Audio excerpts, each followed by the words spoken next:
Halo, saya Baskoro, pendamping UMKM. Video pelatihan ini akan membahas sebuah teknik riset pasar yang sangat efektif dan praktis, terutama untuk mendorong inovasi produk atau jasa, yaitu wawancara pelanggan. Fokus utama adalah bagaimana memanfaatkan percakapan langsung dengan pelanggan untuk menemukan ide-ide baru yang relevan dan berpotensi. Video pelatihan ini terdiri dari beberapa bagian. Ada tujuan pelatihan, mengapa wawancara pelanggan kunci inovasi. Langkah pertama, tentukan tujuan dan target. Langkah kedua, susun pertanyaan kunci. Langkah ketiga, mendengarkan aktif dan analisis cepat. Ada dari wawasan menjadi peluang inovasi. Dan yang terakhir, tentu saja tugas yang akan Anda kerjakan. Tujuan dari sesi ini adalah membekali para peserta dengan kemampuan untuk satu, mengidentifikasi masalah nyata yang dihadapi pelanggan terkait produk atau jasa yang ada. Yang kedua, mengenali peluang-peluang inovasi yang muncul dari kebutuhan atau kesulitan pelanggan tersebut. Yang ketiga, melakukan penilaian awal terhadap potensi dari peluang yang teridentifikasi. Metode yang akan dibahas bukanlah teori akademis yang rumit, melainkan langkah-langkah praktis yang dapat segera diterapkan dalam konteks bisnis Anda. Terus mendorong perkembangan sejalan dengan upaya pengembangan kewirausahaan yang ada di daerah Anda. Mengapa wawancara pelanggan kunci inovasi? Kenapa sih harus repot bertanya langsung gitu ya? Dalam upaya mengembangkan produk atau layanan, seringkali muncul pertanyaan, mengapa perlu meluangkan waktu untuk berbicara langsung dengan pelanggan? Bukankah data penjualan atau survei singkat sudah cukup? Ini jawabannya terletak pada kedalaman informasi yang bisa didapatkan. Mengungkap mengapa di balik data. Data kuantitatif seperti angka penjualan menunjukkan apa yang terjadi, tetapi tidak menjelaskan mengapa hal itu terjadi. Wawancara mendalam memungkinkan penggalian motivasi, frustasi, aspirasi, dan kebutuhan tersembunyi pelanggan yang tidak terungkap melalui angka semata. Nah, pemahaman mendalam inilah yang menjadi fondasi inovasi yang berarti. Validasi asumsi, hindari kesalahan mahal. Setiap pengembangan produk baru selalu diawali dengan asumsi tentang kebutuhan pasar. Wawancara pelanggan adalah cara efektif dan relatif murah untuk menguji asumsi tersebut sebelum sumber daya yang signifikan dialokasikan. Mendengarkan langsung pengalaman dan perspektif pelanggan dapat menghindarkan bisnis dari investasi pada produk atau fitur yang ternyata tidak diinginkan pasar. Sumber inovasi otentik. Pelanggan yang menggunakan produk atau menghadapi masalah yang coba dipecahkan oleh produk tersebut adalah sumber ide inovasi yang paling otentik dan relevan.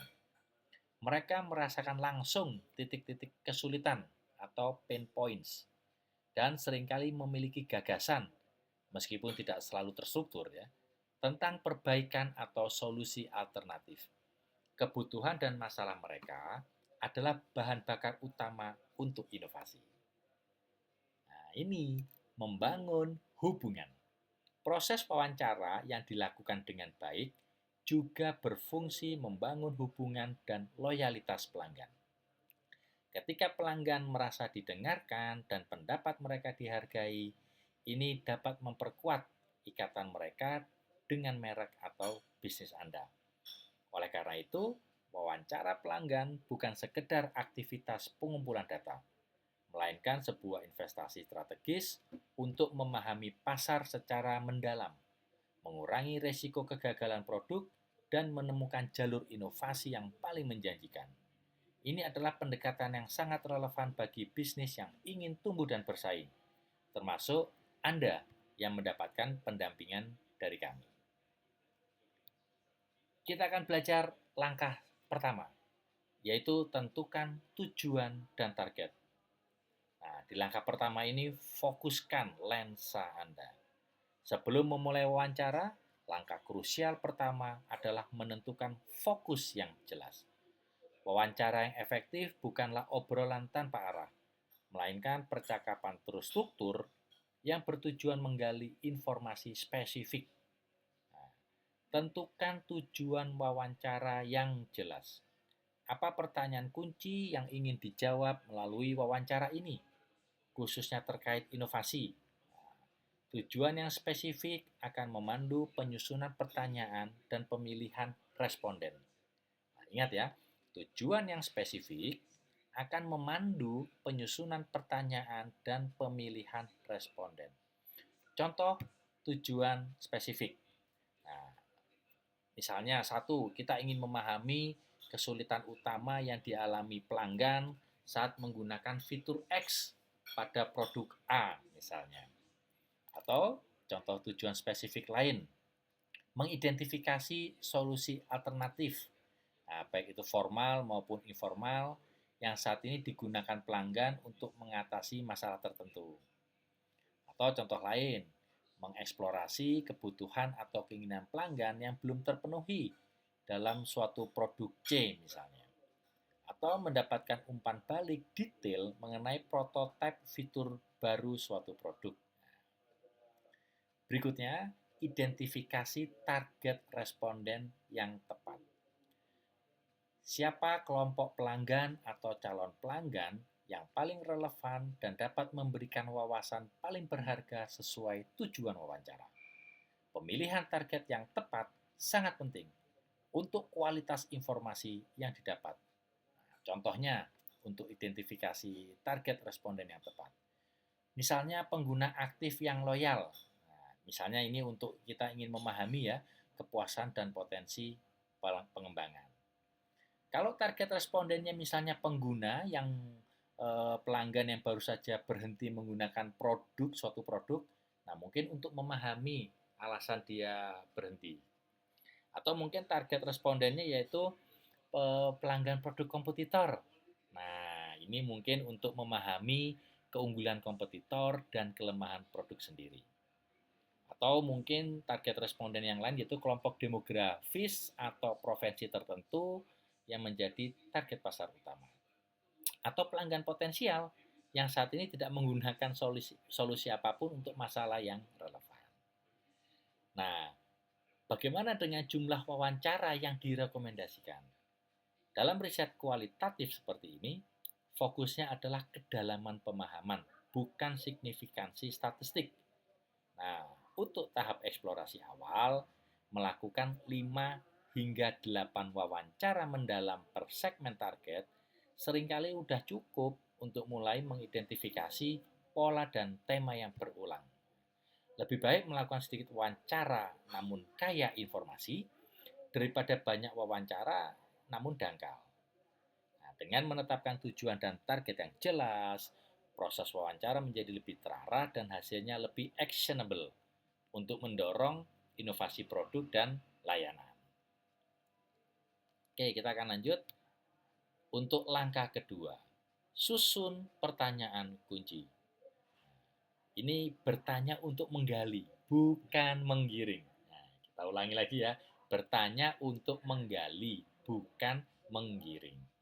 Kualitas wawasan yang diperoleh dari wawancara sangat bergantung pada kualitas pertanyaan yang diajukan. Prinsip utamanya adalah bertanya dengan cara yang mendorong responden untuk berbagi pengalaman dan perspektif mereka secara terbuka, bukan mengarahkan mereka pada jawaban tertentu atau sekedar mengonfirmasi asumsi pewawancara. Jadi, ingat bahwa kita ini menggali, bukan menggiring. Fokus pada perilaku dan pengalaman masa lalu dan sekarang. Manusia itu cenderung lebih akurat dan detail saat menceritakan pengalaman nyata yang pernah mereka alami dibandingkan berspekulasi tentang perilaku di masa depan.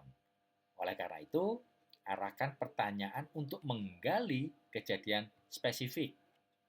Hindari pertanyaan hipotesis seperti contohnya, jika kami meluncurkan fitur Z, apakah Anda akan tertarik menggunakannya? Nah, jawaban atas pertanyaan ini seringkali tidak dapat diandalkan. Nah, gunakan pertanyaan berbasis pengalaman. Nah, contohnya seperti apa? Pertanyaan yang berbasis pengalaman. Bisakah Anda ceritakan terakhir kali Anda mencoba menggunakan produk A? Nah, seperti itu. Atau pertanyaan yang lain, bagaimana prosesnya saat itu? Atau contoh pertanyaan lain, apa saja langkah-langkah yang Anda lakukan? Atau contoh lain, apa bagian yang terasa paling sulit atau memakan waktu? Jadi kita gunakan pertanyaan berbasis pengalaman pelanggan. Gunakan pertanyaan terbuka atau open-ended questions ya. Pertanyaan terbuka mendorong jawaban naratif yang kaya detail, bukan sekedar jawaban ya atau tidak, nah, seperti itu. Mulailah pertanyaan dengan kata-kata seperti apa, bagaimana, mengapa, ceritakan tentang, atau berikan contoh. Nah, itu akan memancing untuk pelanggan bisa bercerita. Misalnya contoh pertanyaan terbuka gini ya. Bagaimana biasanya Anda melakukan apa seperti itu, apa yang ingin ditanyakan? Atau apa saja tantangan atau hambatan yang sering Anda hadapi terkait hal tersebut? Atau contoh lain, menurut Anda apa yang bisa membuat proses menjadi lebih baik?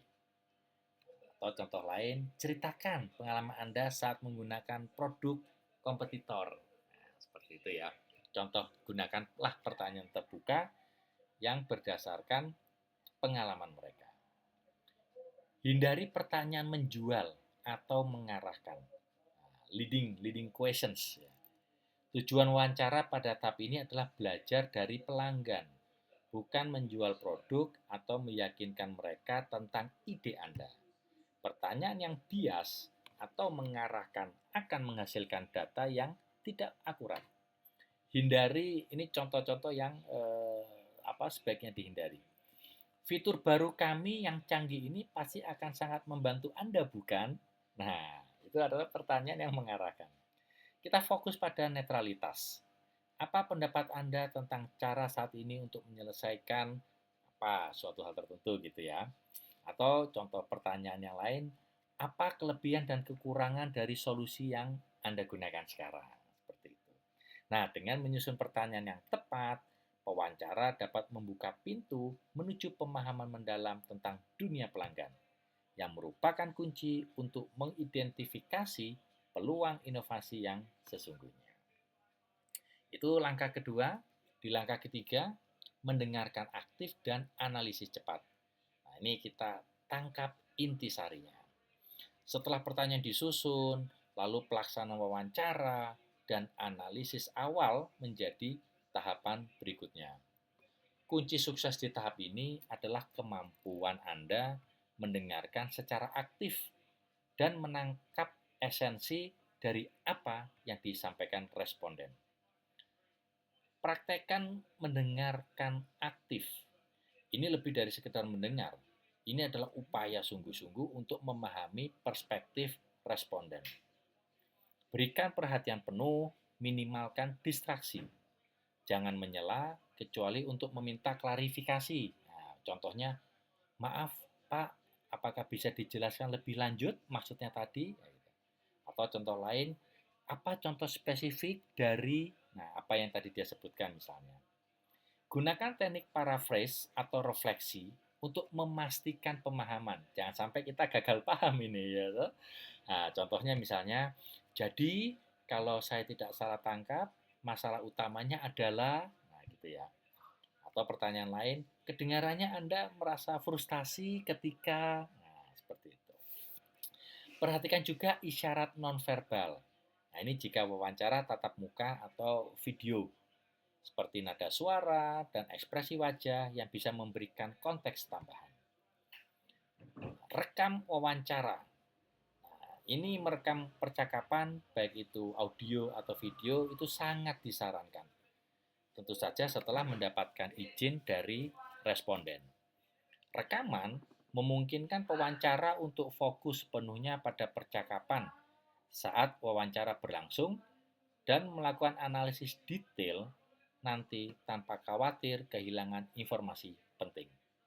Jika merekam tidak memungkinkan, buatlah catatan selengkap mungkin segera setelah wawancara selesai. Lakukan analisa cepat pasca wawancara. Jangan menunda analisis. Nah, ini ya kan. Segera setelah wawancara berakhir, luangkan waktu 10-15 menit untuk merangkum poin-poin kunci dan kesan utama selagi masih ingatan kita segar gitu ya. Catat, ya ini sebagai catatan ya. Masalah atau pain point utama yang diungkapkan itu kita catat. Nah, poin-poinnya saja ya, karena kita punya waktu hanya terbatas 10-15 menit setelah selesai wawancara tadi. Lalu kebutuhan atau keinginan yang tersirat maupun tersurat dan solusi sementara yang digunakan pelanggan saat ini. Nah, lalu emosi dominan yang muncul bagaimana dari pelanggan? Apakah dia frustasi, kebingungan, atau puas gitu ya? Lalu ada kutipan menarik atau mungkin pernyataan penting. Lalu identifikasi pola antar wawancara. Nah, setelah melakukan beberapa wawancara, 5-8 pelanggan tadi, mulailah membandingkan catatan ringkasan dari masing-masing responden. Carilah tema, masalah, kebutuhan, atau kata kunci yang muncul berulang kali. Pola-pola inilah yang menjadi kandidat kuat untuk peluang inovasi. Proses mendengarkan aktif dan analisis cepat ini memastikan bahwa wawasan berharga dari setiap wawancara tidak hilang dan dapat segera digunakan untuk mengidentifikasi pola yang mengarah pada peluang inovasi. Nah, dari wawancara menjadi peluang inovasi. Menghubungkan titik masalah, peluang, potensi. Tahap ini adalah jembatan antara pemahaman masalah pelanggan dan identifikasi peluang inovasi yang konkret. Data kualitatif dari wawancara perlu diterjemahkan menjadi ide-ide yang dapat ditindaklanjuti. Identifikasi masalah atau kebutuhan utama. Nah, berdasarkan pola yang ditemukan dari analisis catatan wawancara, kita buat daftar singkat. Misalnya 1 hingga 3 masalah yang paling signifikan atau kebutuhan paling mendesak yang berulang kali diungkap oleh pelanggan tadi. Nah, tadi kita membuat wawancara terhadap 8 pelanggan gitu ya. Jadi formulasikan masalah ini dari sudut pandang pelanggan. Nah, seperti itu. Kemudian brainstorm solusi awal. Untuk setiap masalah atau kebutuhan utama yang teridentifikasi, lakukan brainstorming, curah pendapat, diskusi untuk menghasilkan ide-ide solusi awal. Pada tahap ini, fokus pada kuantitas dan keragaman ide terlebih dahulu. Nah, buat daftar alternatif 1, 2, 3, 4 seperti itu ya. Nah, fokus pada kuantitas dan keragaman ide terlebih dahulu. Bagaimana produk atau layanan baru atau perbaikan pada yang sudah ada dapat mengatasi masalah tersebut misalnya. Misalnya untuk masalah pelacakan pengeluaran, nah mungkin ide solusinya bisa berupa aplikasi sederhana seperti itu. Kemudian menilai potensi peluang. Nah, ini sebagai penilaian awal ya, menilai potensi peluang. Tidak semua ide solusi memiliki potensi yang sama. Lakukan penilaian awal terhadap setiap peluang inovasi berdasarkan data wawancara. Pertimbangan beberapa kriteria kunci. Yang pertama, kita bicara tentang frekuensi. Seberapa sering masalah ini disebutkan atau dirasakan oleh responden atau pelanggan kita saat wawancara. Nah, masalah yang dialami banyak orang cenderung memiliki potensi pasar yang lebih besar. Intensitas. Seberapa besar dampak negatif atau rasa sakit, pain point gitu ya, yang dirasakan oleh masalah ini bagi pelanggan. Apakah ini masalah sepele atau masalah besar yang sangat mengganggu? Semakin besar rasa sakitnya, semakin tinggi kemungkinan pelanggan bersedia untuk solusi. Lalu upaya solusi saat ini. Nah, apakah pelanggan sudah aktif mencoba mencari atau membuat solusi sendiri? Nah, meskipun mungkin belum sempurna. Jadi ini adalah indikator kuat bahwa masalah tersebut nyata dan memang penting bagi mereka.